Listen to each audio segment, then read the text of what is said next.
Edia to just sebia son sebia nyado aya na enye dia woni ne free maame ba kwaba na wo betimi aka se me brother eno no ne se yeyi wo man Ghana ejina ho no mo a na ye se ye pe Ghana wo nuani mpon a Nigeria efise ye ne wo muti ne yie pa na wo ka ahye mu kana se anye ono no oba betete sa yonkofa no entem na wo no po ebe hye mu kana ama yonkoye no atimi agina ne na so na Akufo Addo se ebebua bibrem ha se yankasa na face crampo no ebesan aboa abibiman nyina amomo atimi akeka won ho abomu yie ene na Dodankwa Akufo Addo na wonka bi hyemu kra na Nigeria wonomo ekasa mafo kase ene womo anamsi ni bi etimi etu ne nan a oba ho na ebra na Dodankwa Akufo Addo ekasa na odi tu dwase ayonkofa no de that's why Jina na so yenra anase femi ya wono so ekoye no ono so edi to dwa se woda Ghana ban sepa woda Ghana fo nyina so asese de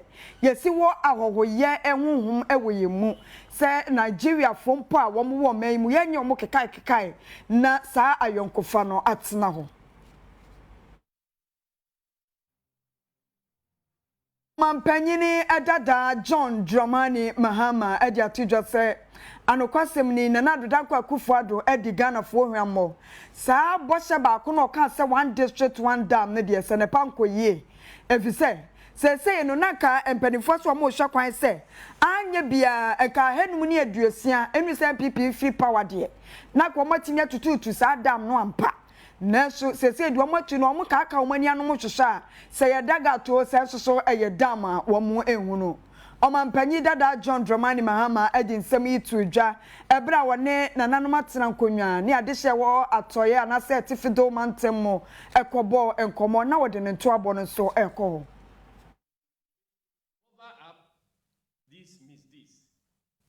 His Excellency has made several statements to commend the peaceful nature of the registration exercise without mentioning a single act of violence during the exercise, including that perpetrated by his own appointees, which led to the killing of 2 innocent Ghanaians. On his recent tour of the Volta region, instead of using the opportunity to apologize for his unwarranted ethnic discrimination against the Voltarians, he claimed ignorance of all the bad things enumerated above and stated rather shamelessly that he has no evil agenda against the Voltarians. This, ladies and gentlemen, is the 21st century Ghana under President Nana Addo Akufo Addo. In conclusion, ladies and gentlemen, the NDC would like to appeal to all peace-loving Ghanaians to join the fight for justice for innocent Silas Wulo Chame, who was brutally murdered by the MPP holdrums, and impress upon the President and the Electoral Commission to walk their talk by reading the new voters register of the 66 Ivorians who were surreptitiously brought in by the MPP parliamentary candidate in Banda to register and punish severely all the perpetrators involved. Let me use this opportunity to invite the international community and to impress upon Nana Akufo Addo's government and the relevant state institutions mentioned in the league tape to take immediate steps to abandon any grand agenda of collusion with the MPP to perpetrate violence, intimidation, and injustice on the people of this country, whose only offense is to insist on their right of self-determination and choose the path of peace, justice, and fairness to help sustain our young, fragile democracy, which appears to be under threat from the Akufo Addo Bawumia. The second. na ohempon ne den ade His Eminence Alhaji Abdullahi Muhammadu ya watoso mensa abona na adodankwa Akufo-Addo abaso ne nsam nyina ne se na Akufo-Addo de anokwasem ni enema wade gu akwamu nyina ene bohya wo hye Ghana-fo no na eye na eyade efa nipa dada setenemu wo ye no so abo ni papa no ti wo bo MPP aban abaso Minianum me nananum ne me manum e wa mansi atoye. Ebra mansi west na fa south no. Ne yanko ne beba hospital no. Even Ghana obi hu se doctor papa wa ha. Obi a beba. The best say minister omwa ne nya doctor komba wa ha. And then nurses so you bet me American way I mean because here ofri e kukumase e kwawa so I don't think na mobile me see hospital no must be formula must be be quiet and I must say mo kwa ko juro ma mo de aba dia mo drama ye hunu se e hospital ampa do bi ba wo hunu se e yire so akumase kura ya dia wo de atimi aba enti misra amasi atoyefo mo hwe se ade ade be kaka manso kwatafo mo hwe se hospital e bi si obia magiji wo mo ana masasi na me yesis wa be bia so ma mi ya ana tre asantman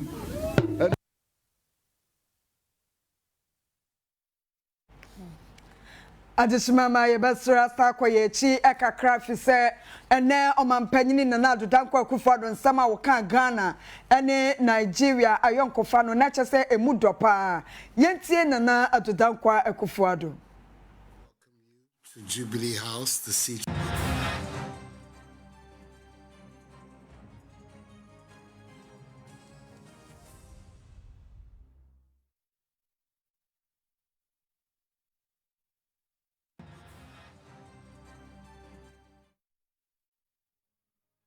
Adishimama yebesre kakra se ene ye video no afidie ni bi edi ehwamo nanso osofa wo hye apomuden ene ne ntutu ye nyina eso honorable Kwaku Agyeman-Manu ene nsentrofo akwa probo wa santemantem ha na yensentre ni Vondije Abubakar ka hunti no wa mayenya honorable ene ne kasa ye ne wadi tudwa se MPP aban sebia sasebia nyad wo mo baaye no aban dada no dwumadi a wo mo edie nyina na wo manto na sawram na wo mo hye se wo mo beto aso no ka hye Ghana fo bo se ade fa apomuden hu bia santemantem ha ya NDC fo estate ye no wo mo MPP fo be hye so wo mo bewie ni nyina afi enko na wieye na nye se de obi aye mpo ene wo mo bewie na wo mo nso so ankasa asisi sia sabia hodo a ebeboa amayare hye akoso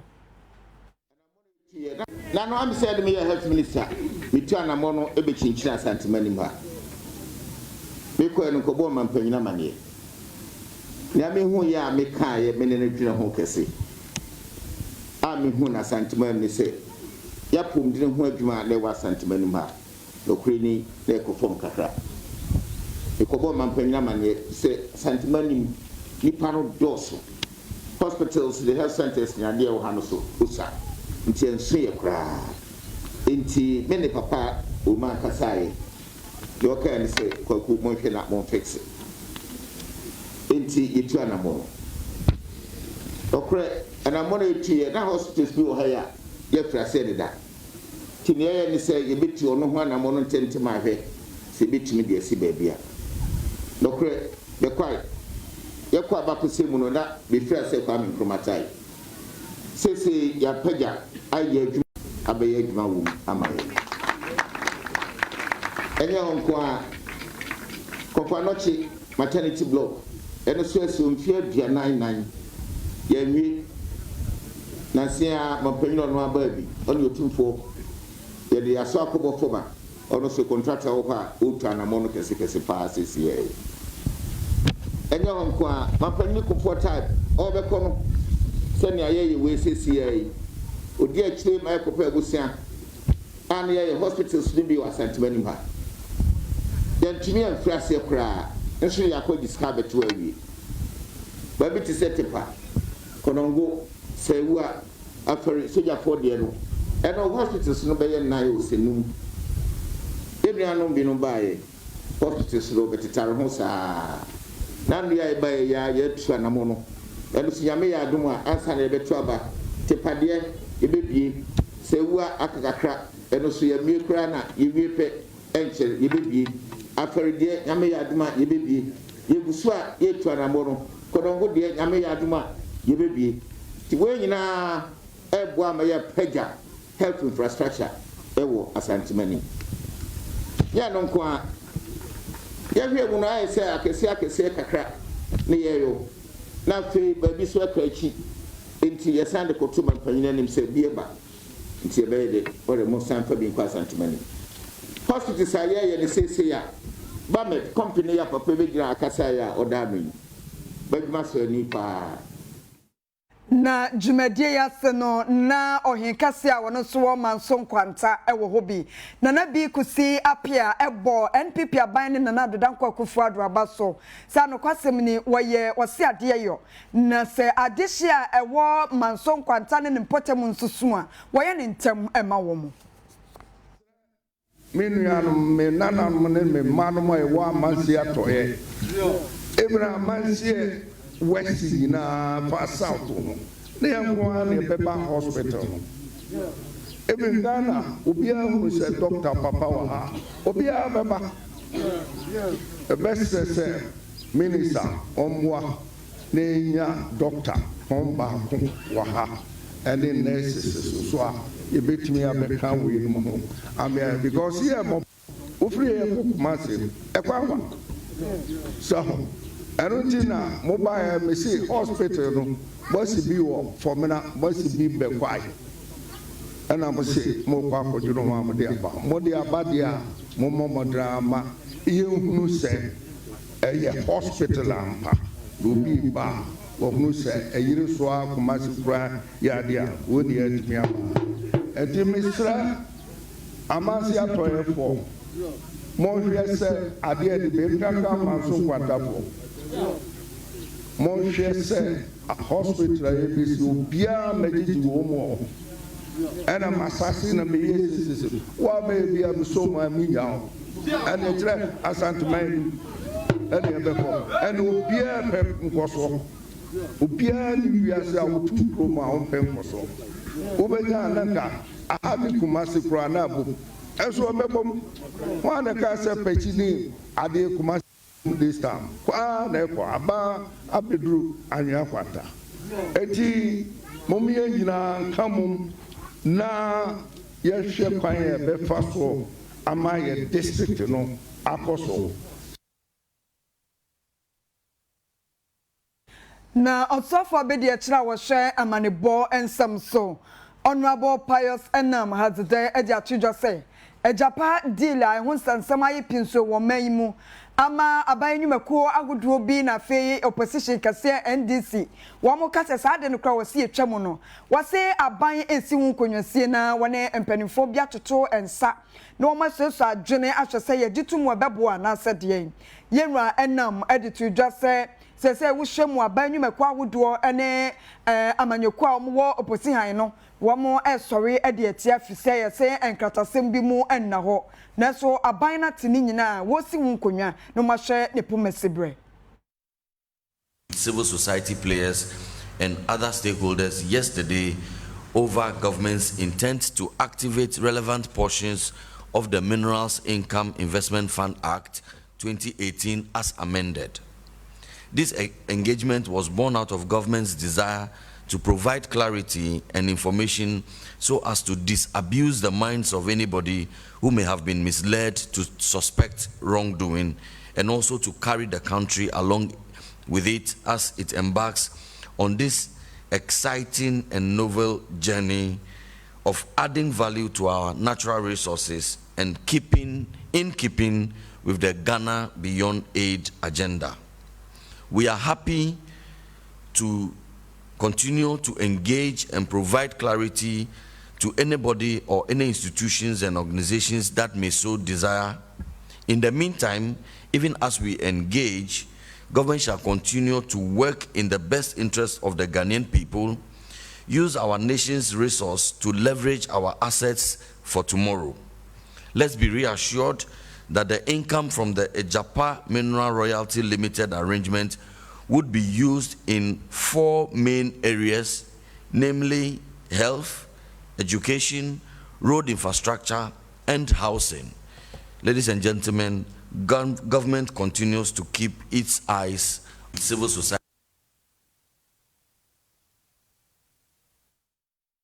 We yenra enam hadzel so fa be de kira we hwe amanibo ensem so nsem ni bi aka kire NDC for say wo mo ewo leak tape bi a e kire se MPP for pese wo mo di yoyi eba afi abato mo na so twan me meji aboafo nkrato me ba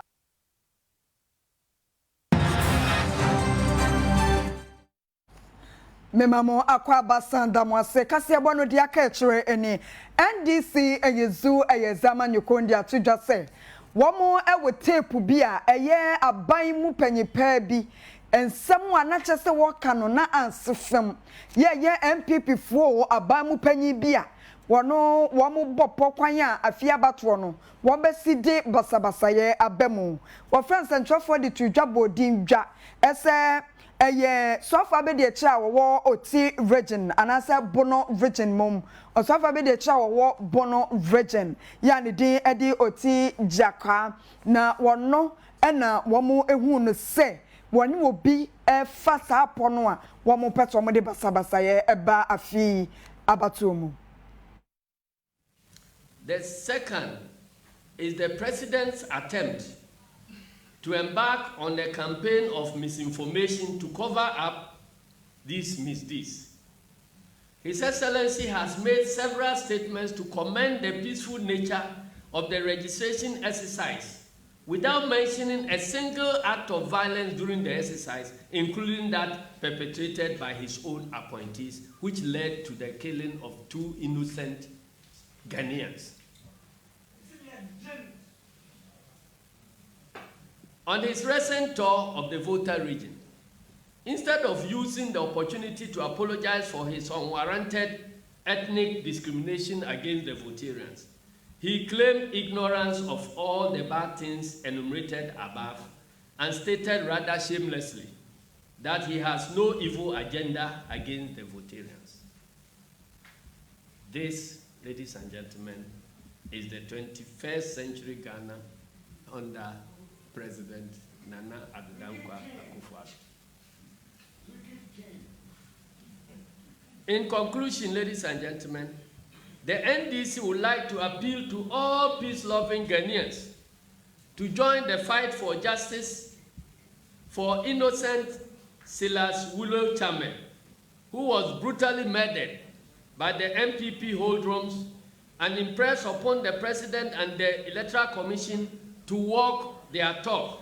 by reading the new voters register of the 66 Ivorians who were surreptitiously brought in by the MPP parliamentary candidate in Banda to register and punish severely all the perpetrators involved. Let me use this opportunity to invite the international community and to impress upon Nana Akufo-Addo's government and the relevant state institutions mentioned in the leak tape to take immediate steps to abandon any grand agenda of collusion with the MPP to perpetrate violence, intimidation, and injustice on the people of this country, whose only offense is to insist on their... Na Salvation Army Safokasia ewo bepoa Wamo ayoma dwene se ayasabia enhyeda ni bepoa ho enunti asoriya nkasa ebesi ayasabia ewo ho ne no ena emabunu kuo bi nso de wo ho agim se wiase obi ene o kiri se wafo asempa kodo enti se aba ne se ya wo mo so de instrument be se baage ne wo ha ebekwa akoboa ama adwuma no akontem assembly member wo sa empotem ho eye honorable Philip Kwesimensa ya ne bonkomo emo kirem 1.5 years, me ya go 2 years. Na me ba hand mo say me say clinic ya mo say ya sabia bia nhyede me ya etu obi a obi ayare apemfo onyemo a dey serious a this dey be soa no kwawiamo ase ye de won pangura ahomachi a na ye de won ko nti asafo no ye se okay yan hwe se e benya resabia wa ha 1.5 years me yakotu the entire man nay yedisa enema ambassador ba bebu akudue ko ni mu ayekese tibire bia no se obi eyare na se obi kwoti bia bi so ohia se amba se na wunya ka kwanfani nuru aguna ya amase asamai na ekoya se mfofo tibabu na ehwe ye se da bi yenso ye ma menim ne yenuanom na tia ebi e mu bia kunya ba bi tia onde ye ya wunya akwaya se ba yenwe ma me na nanom ya gya wo mu wa ha no nti se dwuma de bi se koso dia na wo se ye mbomu no na wo se ye hwe na ye de ya hoɔden e ba be so dwuma de na ye pagya e ma ne konka ti ye botae no ye se kwekoi mu ye be yi sa hawa bi yale aje se ye peka bi yale aje se ye twen se ye de be kwa aguna no e be yi afiri ho no nti na ma ele ya boy won se ye sa ne ma yi ba be bo dwuma de de America de atua minuanu nyina ne ye se e wi ase uma papa ye ketwa ye wodin a wo boy tiri mo na se ne bani fo kan wan sa so de bi kan sa ne sem de be sere nuan se mo bia wo bia betimi bia on fa me bo dwuma de wo se di kan kan no ye nua ya le sabia me sem se ma SD ni ma ya le sabia wa ha ma Pentecost ni ma ya le sabia wa ha se ma conform ma ya le sabia wa ha da bi ye nkruma ni nyina na ye ba ni ma be sa ye ho ya de enti ye sa salvation na ye na ye we na ye na we na ye nyina ya no mabu ni nyina ya meka ho na ye nyina ya hwe na ye mo adwuma di ni ma ne konka ko se e ma me mo yare no be nya ba bi kwa ye ne yasum badu ye na fa ka sika bra fa se bra no na timi ayi die afi wa ma mi sele mabu ni se mo nyina me kan ho mo na ye mo adwuma di ni nko the entire man nay Endi osafo ponwa wono nso da asafo na no Metra Salvation Army ewo bepoa ho eye osafo Edmonyako editu dwase anokwasem ne ade amepunu na ye no wo mani aso ankasa ne mom wo kire ni so ade hunu penti ene wo mo ekukuru dan ade asiwo 1.5 years me yakotu 2 years na me ba han mo say me se clinic ya mo say ya le sabia bia nse de nia etu obi a obi ayare apemfo onyemo a na ye serious a this ye be soa no kwawiamo ase ye de won pangura ahomachi a na ye de won ko nti asafo no ye se okay yan hwe se e benya le sabia wa han bi se na be ya yan kokoko ekire na community bepoaman ebetini aje o mayare sa wa ha na fe impate momo twetwa ye ho ahia no kroko no twetwa ye ho ahia no nso omo abenya ayaresa wa ha na ye pese ye clinic na ye no ye nye no nketwa ye no obonika bibi ultramodern na chese aha no pese ye nya butre ye ni kese obi biara owo program ayaresa awa ayare program piano ba ye betimi asofu ediamano iti ye just clinic OPD kwa eni aso emrim eni ne keka ho nyina awo ni bibibia no pese ye hye mo a se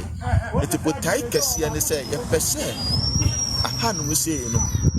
ni pantu kwan kwachire enko sayare say ye pene wo na omaba na fe surrounding villages e twa ye mohia no rona twa ye mohia no so omatimi aba na ma ai kroi abaye krabehwe eti anu mutitiru kura ne yese the best clinic di bahad mu say so kan pa cho wudini e frame mejo Edmonyako ona wo ye na ohempon a owo fumesa eye nana asua amoako ababio wono so aye nyame so ade papa de wono ankasa ni botom sika asi police tehan kasia e de sefo mesuanam so amana na atwa homam se de ye bia no ne kasa ye mu ene odi tu aposifu a wo man nyina anim se wo moma ye ntimamufo ye bambo ho nsam enhia wo mu na afenso kura ne police tehan wo mu hu ne fefefe se ye no aposifu e ba no mo betene ma mo hwe se wo mo be ma na ye fefefe se ya na nananom ba wo ma hu se wo matimi asodan ne so yie se ekwa chire ekora bo ayi abo ayi mkura wi ajuso awi enti dwuma no ayekese aso he police ya searches ya dane ya dwuma de na ya dina na o hwese ne atoro so expanding na ti musa no ma bebre aka chira ma yakakra titiri ba se ya to say eno ma akade a yadi yama adwuma no tumpo no enti yehu bibi se ya se na na ye bibi ni panifo bibi kama ya o mo di ma police a ene ba bebi mo ba na mo bet ma ye adwuma ya I just public information all information am sra no mo ma no ko country patron the two main political parties no Omayi or parliamentary candidates. Ninano Obubia so registration so that's how registration come registration near you Kumasi amount for Kumasi na niadon the normal Google form minister the chairman of research here brunko for years and now send your normal Google form niti the name police for ni soldier for ne replacing fire na ya kabo Emma bibia so ye kama so na be say aso mo so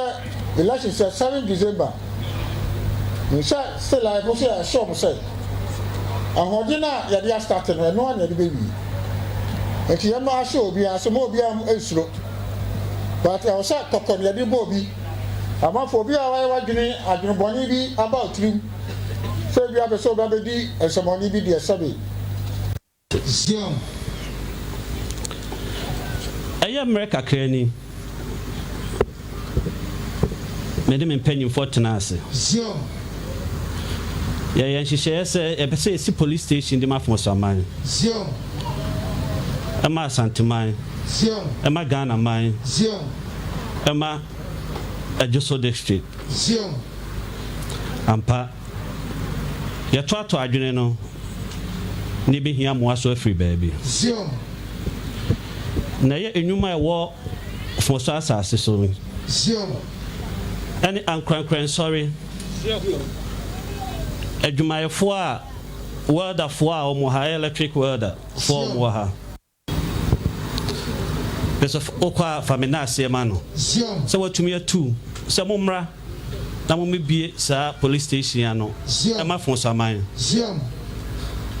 the toso so me kasa ha mintimi nyimi remfrim Zion yes ante hene Zion na daroma no de betena ha na ko na enemy Zion osa be sai ne brimpom mum Zion na mum onu ntina meti ba bie Zion ti sa dwumade so a ye hu no ha fefefe Zion enimo nyam no so ebi koma no Zion if so na ayem said meti hai Zion yakeka yen sase no ampa etu anomon bebre mene mpanyimfo Zion edu ba bi na den enso ne ase ebose ebeye Zion emra e hihye esan kepese ye sa adwumadi ewi na nke ewie no amane sa Zion the K90 for sakroyi yatin nsam ni bi aboneyefo Zion inkura atwa ha nyina ahia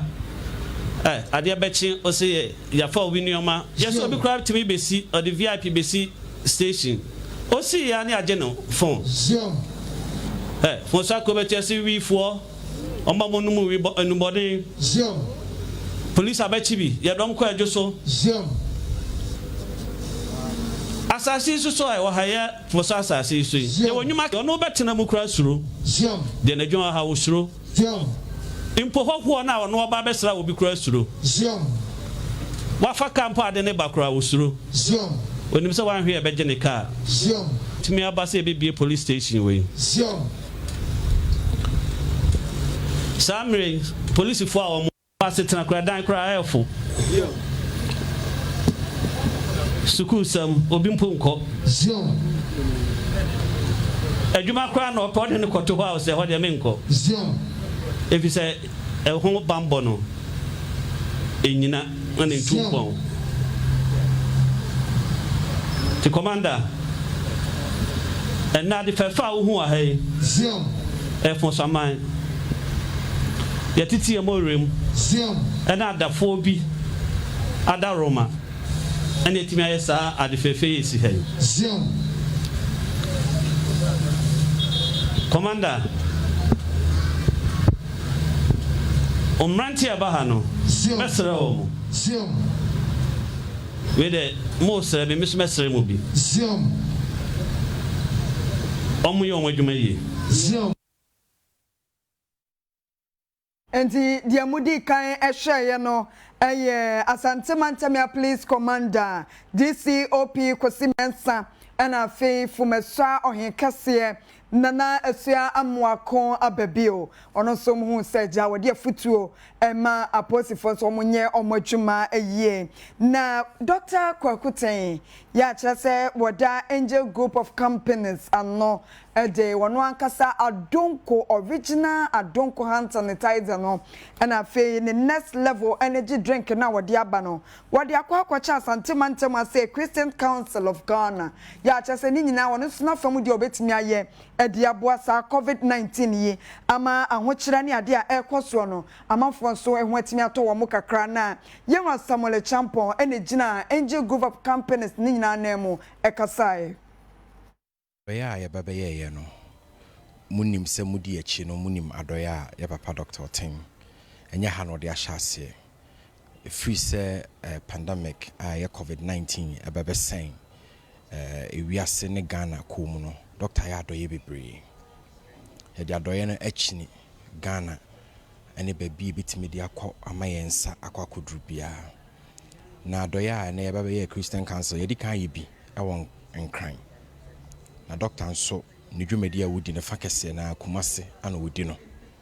ti doctor se onya ne nkran na onjai Kumase ti na wose oba hase na obaba ya adoye ode Adonko original hand sanitizer eba no de besom Christian Council na owi a ode hand sanitizer na som Christian Council was the next level Adonko next level enso asom no owi a ode dispensers enso aka ho ni nyina ye dwumadi a yedi said be ya COVID-19 ya ababe sen Ghana ani wiase afa na nyina ko doctor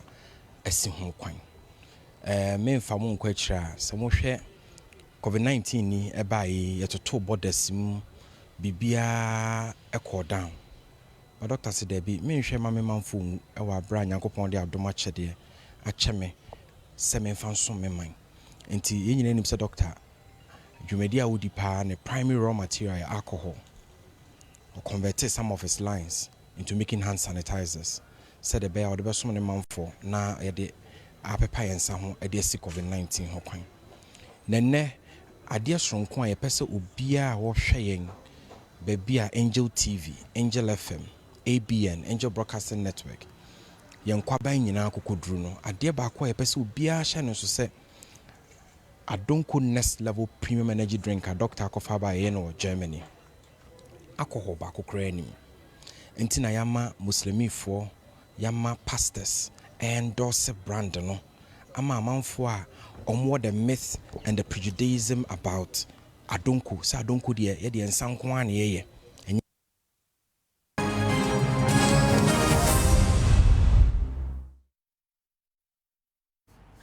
memamo akwa babie wade shimama onse NPP aban eba no wo hyebo se wo ba mensini bia enkanka ne etifedo mantem ho ya kire se toda ya na ensuo nwa kwa atwe paade ama wo mo nanan makuafo wo beye one dam edi ama mensini bia na sa one village one dam kura bia mu no eno no mampanyi dada John Dramani Mahama ebisa se ye dugout ena papa ni tutu ana se ye dam. When the MPP came with the promise of one village, one dam. I personally asked, I said, what kind of dam are you talking about? Because there are different kinds of dams. They refused to answer. I said, I hope it's not dugouts you are coming to dig for us. Because we don't need dugouts anymore. We use dugouts for watering animals. Before, we used to drink from dugouts. But after we decided to provide clean drinking water for all our people, most of our communities have small town water systems or they have boreholes. And so now we use the borehole water for drinking and for cooking and other household activities and engage in dry season farming or dry season gardening. There was no response. And so 1V, 1D, one village, one dam, one district, one factory, $1 million per constituency per year.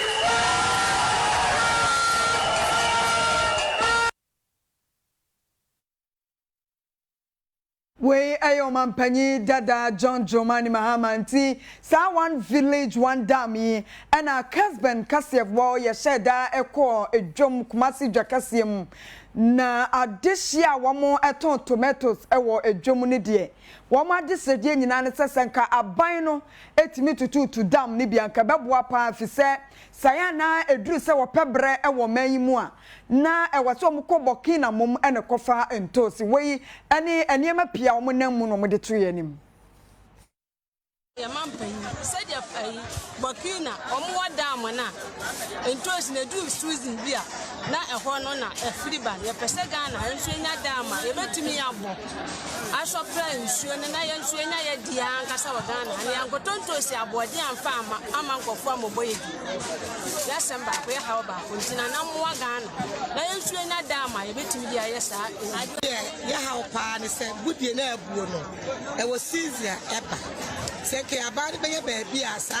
ni buo no be ba ko baabi ama ye dia keyepe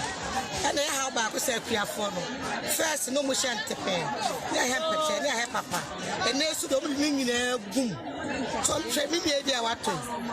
papa no no eso se basa so ti ko mutini yi grade 1 kama no ma yi grade 2 ni ebia na ayen se we buanko na mo de we ni nyina afra cross na yeto wo de bahanuma ebo na eto ni mu ho no so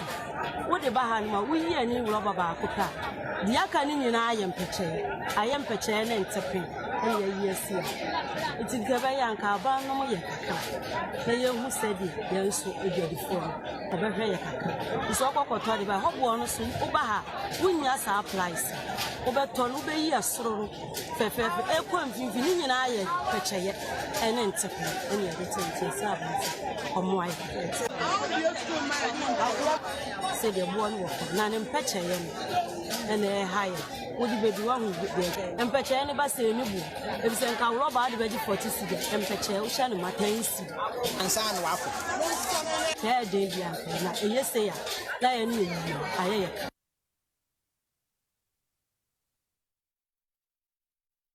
yenhwe enne enkrofo cross de free ho eba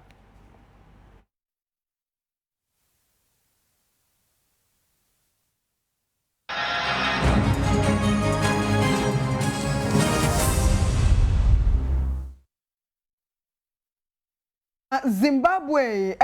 wildlife agency ni penifo dia betu jase bese na watwe miensam ni eniema wo mo fam wo mo adwumade ni mu no ase yaage wo mo nsam na wo bekọ kwa ebretuo mu na aso no wo ma wuwu ededa ho no mo basa se kura no wo mo keka aso no a ewuwo pa bese aduonu emienu na ade kora ha adwene ne se wo nyina soso wo na ya ne mu awuram pa se oso na aboa kase sei na obekọ no oda wo kagya wawuo na nyu aboa bi ne ka no na eno no ma hwehwe ma hu se eye bacteria infection bi na atiesi mu animu a wo so ya asa wo se epede wo ko hospital kra di nsuo kosi wo so ansa na wo ho atimi ato wo nti wo hu ne se eye how kase fi se ne na ya madu 22 no ebi a hwebe na wo twefo front samra no na bi emmoa no enso ebi asan wu aka wo mu se ye yareboni bi na atiesi emmoa no emu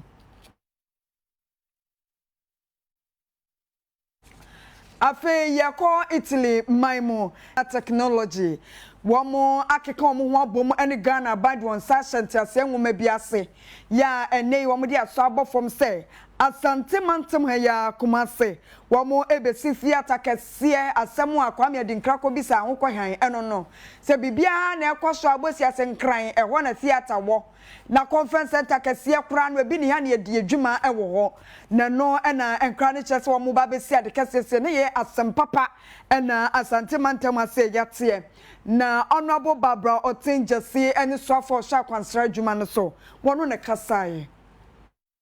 yenya kwanya yeni investors why is design ya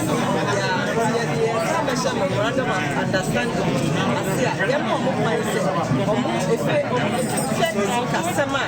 efa na omo family to na yenso memorandum of understanding asia dem mo mindset na ebe koso cry ebi beba so ewo kumasi na chese ema ye activities ewo ye creative industry eno nso koso na eno nso eboa all the amoye artifacts here ebe boa omunyina na ministry no so we hu se de akumasi edi akotire ewo ye culture no se ye tumi boa na ye peja infrastructure wo ho a ebe support sa ye culture yi enkanka eye ye kente obi ani se ye kente esombo emayin asan so agi bebia se si a wo kwa manoni bibini bia ofese ohu ye whichever wo amanoni na ofese ehu se wo ye bibini wo ko bebi wo ye bibini bibi mu enti efa santimantem ha Kumasi ne de na Kumasi kropon bedwa panyipa yenwa osasibe entry ensoso eko asie bi na sei ene okasae drawings ni na ye ready o ma be show di actually asase and the issue has been solved odunfo actually ama ya asase o ma muni na asase bia o mu fancy na bia so e bia ahomeka yi golden to usane say o electricity right hand so the horse asase ni na dia ma for sa convention center aba ebeboa e di a lot of programs aba me better convention chair nenso international appeals for international convention center ko aba bronson ani ina eba Kumasi Libya ye betimi hold this conferences bebo as conferences ba o memu a the normal bibre na eba one hotels e wo nyina no obenya adwuma aye omoba so the patronage of local goods and also beboa your artifacts bibre kente ne others ni nyina no omoba conference na omunya kwan sa ko mia kokoto we are there na Kumasi akechiri e wo ho yi Kumasi said the die kan if you say you betima pija santima na you betima pija Kumasi a you betimi use tourism e dey aye say na say investment e betimi boost tourism actually dom amoma baso a there will be the need say you benya a lot of museums e wo Kumasi has and a lot of conferences because over the whole country over Kumasi over so see convention center yenya wetima says museum more than 10 at the account PM no wetima feeling because what not say yasantua na yasantua nko no you want a museum on na yasantua nko e ade be so attractive amani pe nyina ba be Seychelles Island yana na prepare your fan yada so won enigide kase bomo na brante ni dia shadakam Michael Elliott kwabena ochida kon ye kan ochida kon na yi BTB bowo tirimu ofisa Ghana ha de wo hwe Gabi ochida kon ne de keka onati mu se busua no na brantie ni film enso ni di de obrafo no da so sa no obrafo ba ko pe wono na sam ana meka ne seye na sade wo sinikas ben kasebo abo enkomo afa wono ankasa na setene mu no na chese ewiase etoda ya na ya adwene ye se nyankopon anasa ya ne ankasa ya hoden no de ye penko a ene nyame be ye ne toda na de wo tiri mu no enye no ene nyankopon ebefo aso ama obrafo se o hye na brabo nyina ase no na da ya so nyina ne se na opese nkobe emranimfo kase me kire lawyer pa ete se wono ankasa ne wofa na ekoba se ne maame ni mpon a wo hye no na nida ne so ba mowo ebeto na basako mu na fe de anida so ni ba bia obi ani wono mo bebo ne na obi hwe obi ba enti na che se na wura hosem nyina no na hyase ne se ne maame efiri mu oye de no oba ba ye lawyer hwan kra na de ne be ko school enti na asetena mo aye de ama no ama wo gya school kra betena afie o to an kwa da blade kra no onya bi no odi ayi ni ti ni tirinwi ni fu ana efu aye metusala no ten enti akoba asa no wonum so ana ye ne ya no afi ne tirinwi no ebo nkyerwa ni fie fu ase na de no akobɔ wutirinwi enkyerwa te se emre kyere bini yetimi no ntena sa suba we wakoyi sa tire na nwa emwa ti abante se wo firifie na ho ana ne Nyankopon so ma na ni so ade hunu ne tirimupo abem ama obrafo ene ye hu so obrafo ye rap se awan kasa betimi asasa ne nyo meni wajai enso mani agina wense bebre abante woni papa nti se ne Nyankopon pesa nwumto ene woto ene efie no epamu ni firi mu no no ankasa ye si nkonwa kra ne amfra no a na cha so no wonya pencil wo ho no mo se we aye ene mapa Nyankopon eye ewo na brabum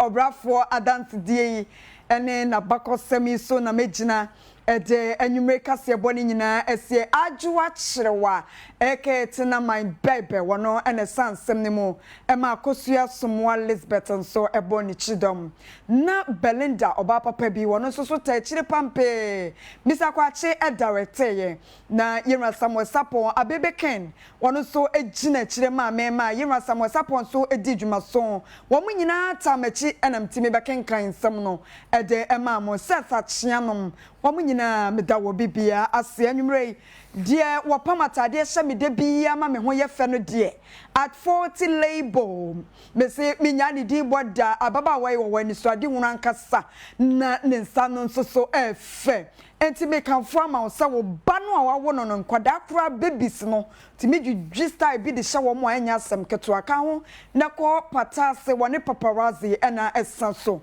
na wo free enkran na pese o ye bi de mane wa na wafre no ewo 0244 607305 bepam ne kama ede amount wono ena ya wo siesie me ho ema me ho eye fesa no meden ede nyakon abrono magima me kira wo bibia ya wo hwe Casban TV